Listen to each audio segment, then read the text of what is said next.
Hey, 180, what's up? This is Lee. This is your midweek Devo. And this week I want to introduce you guys to someone who's extremely important to my life, someone who I care about a whole lot, and they've been with me through thick and thin since I was 16 years old. And her name, yes, it's a girl. Her name is Patsy. Patsy is this beautiful young lady right here. I don't know if I'd call her young. She's about probably 20 years old.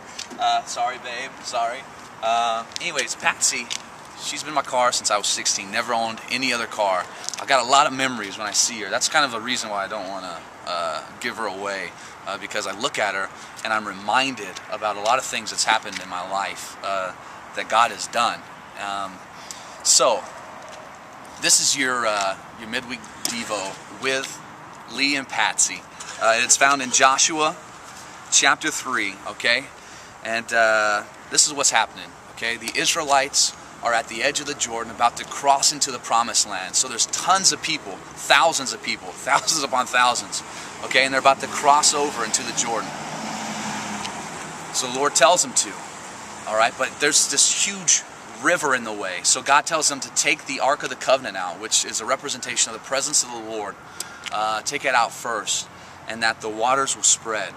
So when the priests stepped out with their toes and they touched the water moved. All right, so eventually they get to the middle, and it's just the Ark of the Covenant of the Lord in the middle, and it's dry land, the Bible says. And all of Israel crosses over while the Ark of the Covenant is in the middle. What God tells Joshua to do next is pretty cool. It says this in chapter 4. It says, "Now when all the nation had finished crossing the Jordan, the Lord spoke to Joshua and said, 'Take for yourself 12 men from the people, 1 man from each tribe, and command them, saying, Take up for yourself 12 stones from here out of the middle of the Jordan, from the place where the priest's feet are standing firm, and carry them over with you and lay them down in the lodging place where you will lodge tonight.'" Okay, I'm going to fast forward to verse 6, and it says this: "Let this be a sign among you, so that when your children ask you later, saying, 'What do these stones mean to you?' then you shall say to them, 'Because the waters of the Jordan were cut off from before the Ark of the Covenant of the Lord, when it crossed the Jordan, the waters of the Jordan were cut off. So these stones shall become a memorial to the sons of Israel forever.'" Okay, that last verse is what we're focusing on right now. It says that those stones that they pulled out of the Jordan, the kids are going to look at it, and you're going to look at it, and you're going to remember when the Ark of the Covenant crossed over the Jordan, and the Lord bringing you from the desert, bringing you to the promised land. Okay? So listen to this. There's something cool about Patsy. I already told you that when I look at her, I think of just the amazing things that I've been through in my life. One thing that I do with Patsy is I keep my clock 3 hours behind. A couple years ago, I've never really been anywhere out of the country or anything like that.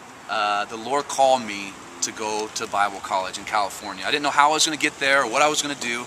I didn't know that the Lord would get this old rickety... Patsy, I'm sorry, I didn't mean to call you rickety. I didn't know that the Lord would allow Patsy to run so long and to make that trip, but He did. Anyways, I keep it back 3 hours so that I can remember how God worked in my life and how He always comes through. And so whenever I'm feeling down, discouraged, and I'm like, "Lord, what are you doing with my life?" I remember, and I keep things in my life, stones of remembrance. And that's the encouragement this week, 180, is to remember the things that the Lord has done and know this, that God is going to keep on doing those things. So build up those times where you trust in the Lord, and God will do amazing things. We love you. We hope that your week is blessed. And if you ever want to say hey to Patsy, bug off. I'm kidding. You can say hey to her. She's my girl, but you can talk, all right? Just throwing that out. Love you guys. Be blessed.